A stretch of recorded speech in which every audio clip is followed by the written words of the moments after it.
Hi, my name is Chunk Zaya. In the previous episode, we unlocked our first chunk, the Hosidius Kitchen Chunk.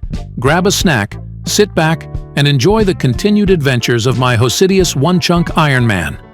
The RuneScape map is segmented into chunks. Using the extreme One-Chunk Iron Man rules, I adhere to an extreme approach using Limpwurt's rules. This is requiring me to accomplish all tasks within my designated chunk before progressing to the next one. This entails obtaining and equipping best in slot drops, shop items, and rewards for all three combat styles. I strive to conquer the most challenging skilling tasks, complete quests, achievement diaries, and comeback tasks as far as possible. Additionally, I will fill out every collection log slot and complete all mini-games. Last episode, we completed Hosidius Chunk by achieving level 58 Cooking to Bake Pita Bread and level 40 Thieving to Pickpocket Hosidius Guards. We also found our little friend Rocky at level 55 Thieving. An extremely lucky drop. Let's rewind. That was amazing! I feel incredibly fortunate to have received Rocky so early in my journey. Let me break down the odds for you. When pickpocketing Hosidius Guards, the chance of getting Rocky drop chance is a mere rate of 1 in 257,211. I crunched the numbers based on my experience in thieving, which currently stands at level 55 with 172,182 experience points. 98.6% of gamers would not have been as lucky as me to receive Rocky at my level. A mere 1.4% would have snagged one or more Rockies at my level. To put that 1.4% chance in perspective, imagine it like this. I can't wait to explore my new chunk. It's time to see what it has to offer.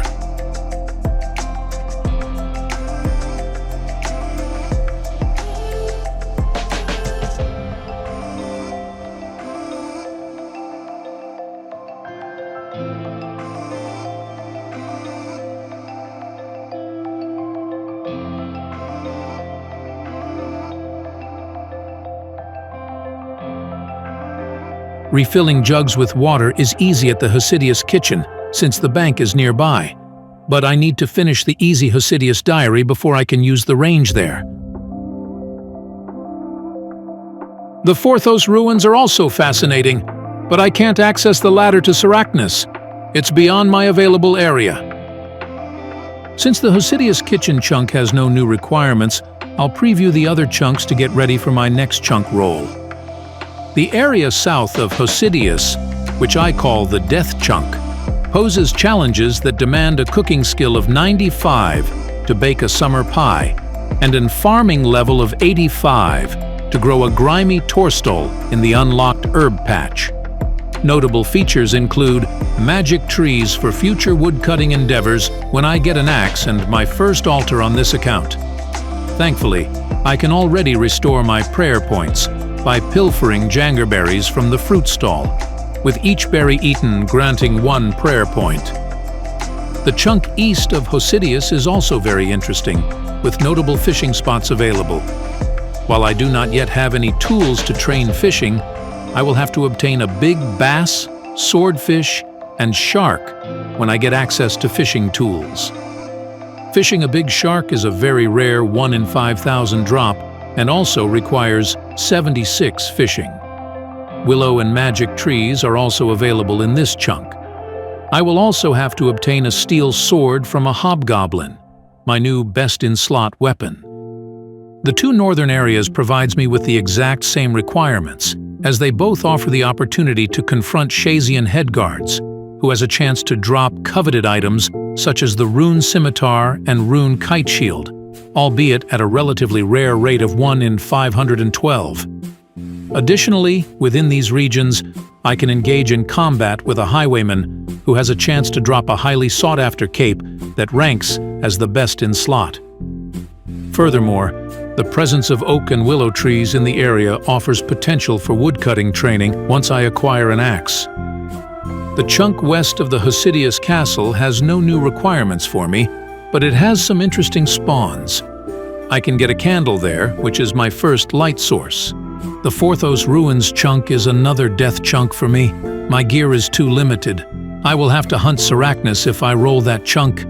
It has a 1 in 3,000 chance of dropping its pet.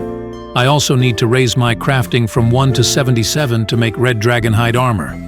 Crafting leather armor is my only option to train crafting. Finally, now it is time to roll our first chunk.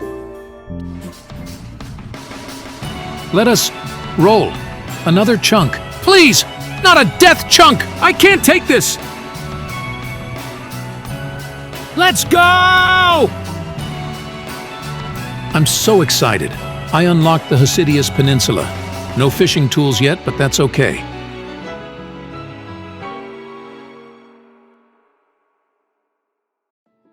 Finally, it is time to unlock the chunk.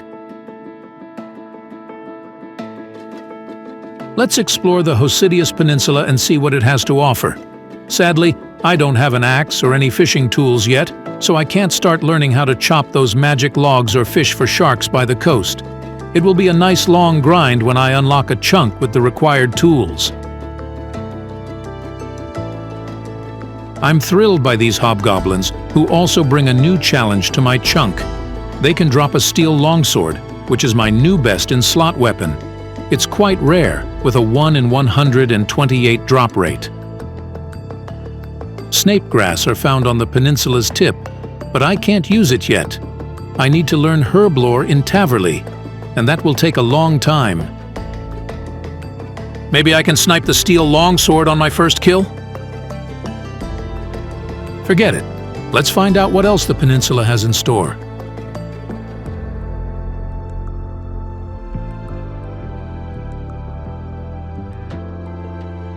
I can get cooking apples from these fruit stalls, and I'll need a lot of them if I get the chunk south of Hosidius Town. That chunk requires a cooking level of 95. Baking apple pies is my best way of training cooking. This chunk also features a bucket of sand spawn.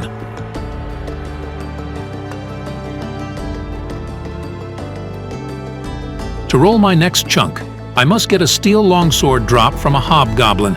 The chance of getting one is 1 in 128.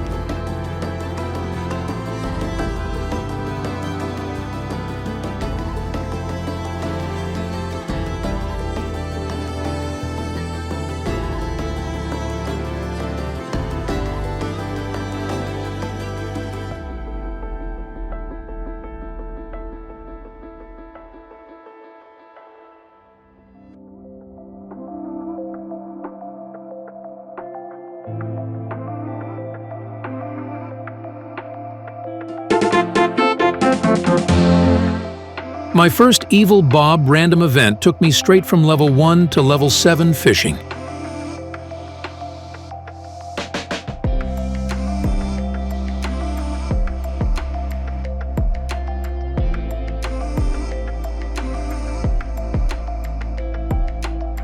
A steel longsword has dropped on my 104th hobgoblin kill. This fulfills the requirement for the Hosidius Peninsula chunk. Now, let's review our new rollable chunk before we proceed to roll another one. The Hosidius Vinery area doesn't impose any new requirements before unlocking another chunk. Since I haven't acquired a method to train my farming skill yet, I can't utilize any chunk-specific features. However, there is a new bank available in the chunk. Once I unlock a farming training method, I'll be able to cultivate Zamorak's grapes, which are essential as a cooking ingredient for making wine of Zamorak.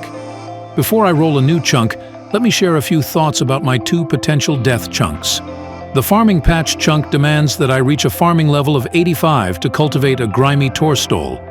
Unfortunately, there's only one farming patch available for training my farming skill. Additionally, I need a cooking level of 95 to bake a summer pie. Achieving level 95 cooking means I'll have to bake over 67,000 apple pies. The other death chunk involves farming Sarachnis for its drops, including the elusive pet. To achieve this, I must also attain a crafting level of 77. My sole crafting method available is using cowhide to create leather armor. Both of these challenges promise to be lengthy endeavors spanning several months. However, rest assured, that my determination remains unwavering, and I'm more motivated than ever to conquer this significant hurdle. Now let's roll our next chunk. Let's roll another chunk, Saradomin. Not a death chunk, please. It's too much. I can't take this. Yes, let's go. That was amazing. I unlocked the Hosidius Vinery. Let's go and explore. Finally, it is time to unlock the chunk.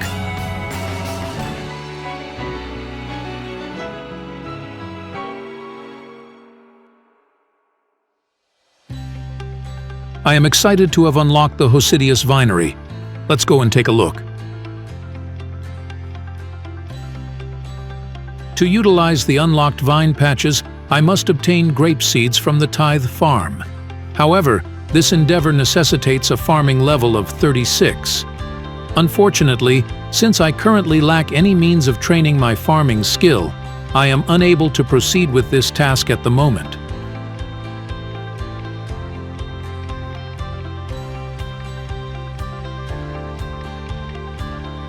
I wonder where this door leads to.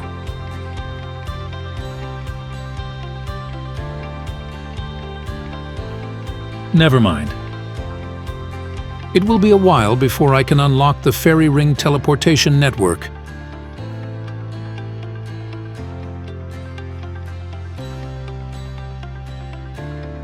More seaweed spawns. I've already unlocked plenty at the Hosidius Peninsula. Just one tile away and I'll be ready to take on the sand crabs. These crabs drop an iron pickaxe, which I can use to unlock the mining skill.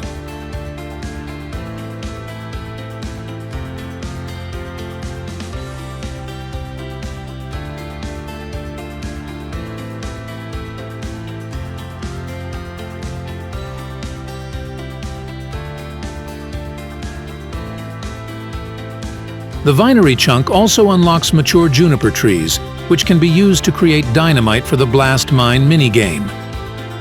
Since there are no new requirements within the Hosidius Vinery chunk, let's take a sneak peek at our upcoming rollable chunks before we proceed to roll a new one. The eastern chunk near the shoreline unlocks 22 sand crabs, as well as additional seaweed spawns. Sand crabs drop an iron pickaxe at a rate of 1 in 25, which can be used to unlock the mining skill. The southern chunk near the Tithe Farm minigame unlocks the Tithe Farm minigame.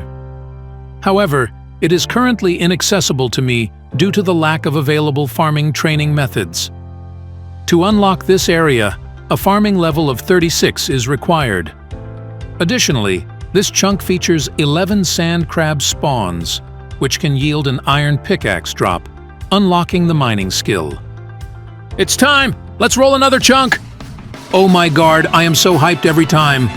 Please, I don't want to bake 67,000 apple pies. Let's win the lottery!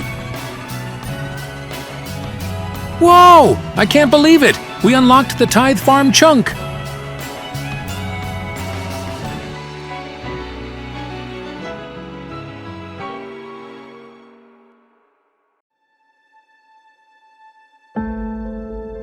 It's time to explore the Tithe Farm area for the first time. However, the Tithe Farm minigame remains inaccessible to me, as it demands a farming level of 34 to begin. Unfortunately, I haven't unlocked any farming training methods yet.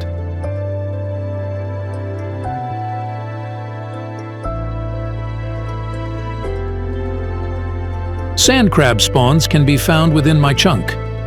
These creatures drop iron pickaxes at a rate of 1 in 25, which unlocks the mining skill. Additionally, training on sand crabs provides a relaxed way to enhance my combat skills.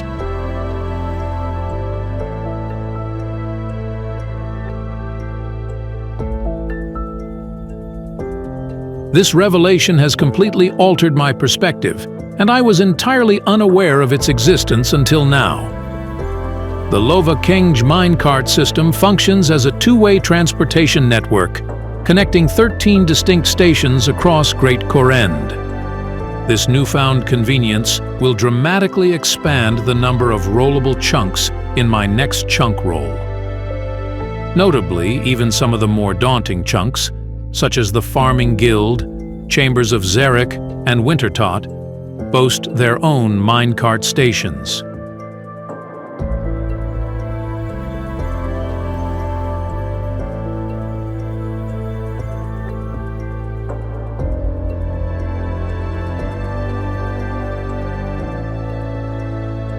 After unlocking the Lova-Kengj minecart system, I now have a new rollable map.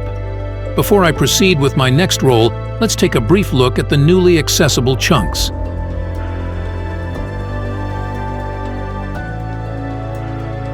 The Eastern Hosidius shoreline chunk is utterly devoid of any activity. There are no monsters, no clue steps, no quests, and no item spawns. Just an entirely vacant chunk. I must admit I find this situation rather humorous.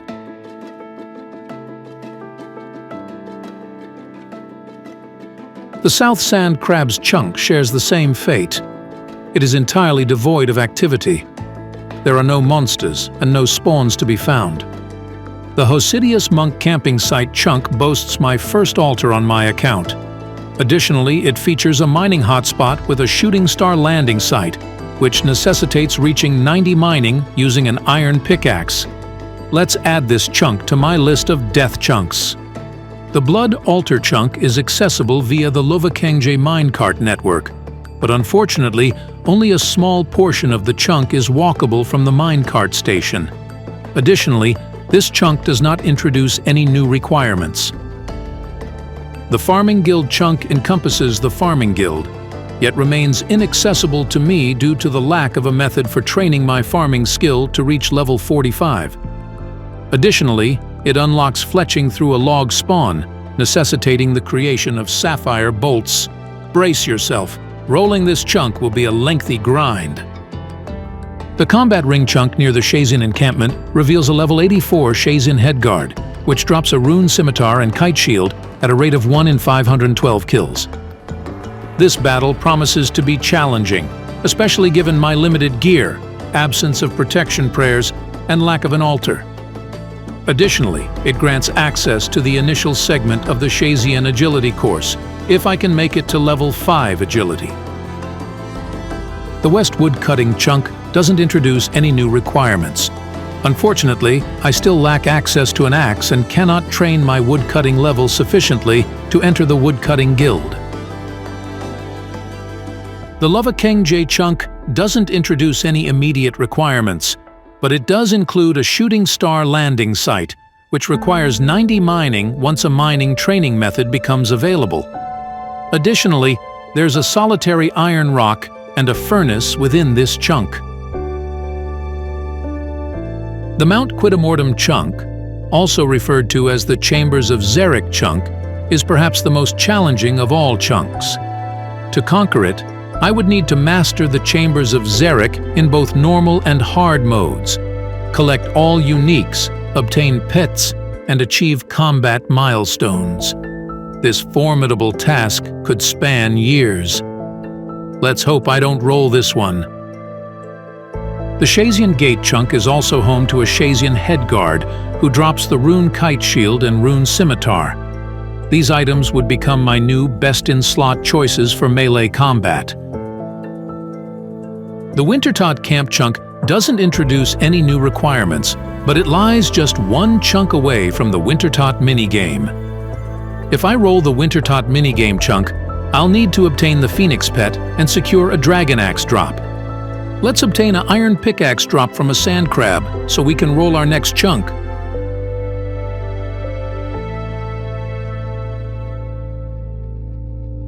As a reminder, this is what our chunk map looks like. Let's try to avoid a death chunk. What would your favorite chunk roll be? And would I have to use the Lova-Kengj minecart system to go there? Let me know in the comments. Let's do this! Roll time! Please, not 2000 Chamber of Xeric's hard mode kill count. Let's go! My first Piscarilius chunk has been unlocked.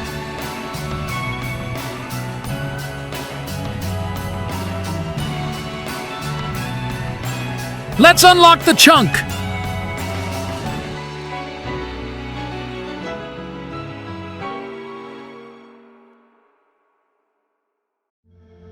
Let's see what the Piscarilius chunk has to offer.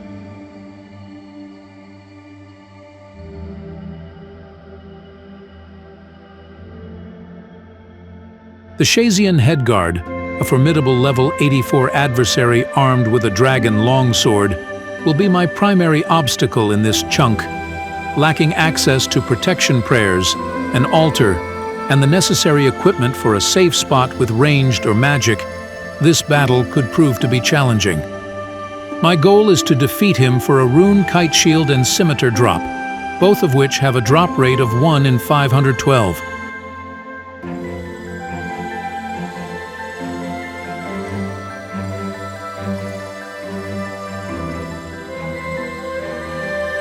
This pub will play a major role in the A Kingdom Divided quest, but it does not have any uses as of yet.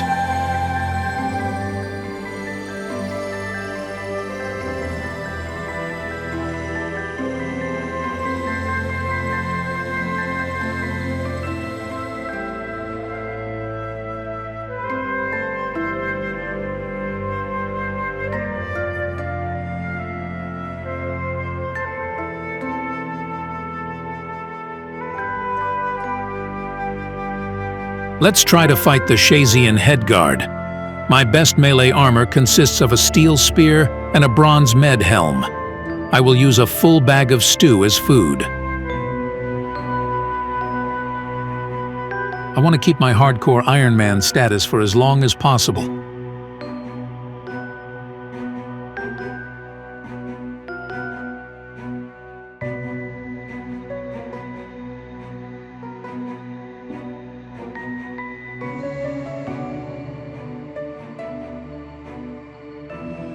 The current strategy seems ineffective.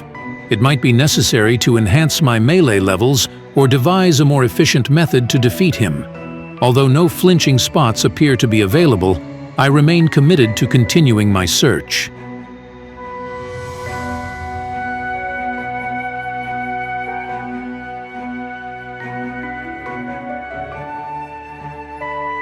In this episode, I ventured into 4 new chunks: the Hosidius Peninsular, Vinery, Tithe Farm, and finally, the Piscarilius Station. I made significant progress, enhancing my best in slot weapons with drops from hobgoblins. Now, I'm faced with the challenge of farming the Hosidius Headguard, a journey I'll be sharing in my upcoming video. My motivation is stronger than ever to continue the grind. Stay tuned for the next episode, where I'll strategize and find a way to defeat the Headguard. Journey with me to Gielinor, from Ashdale, a world to explore. In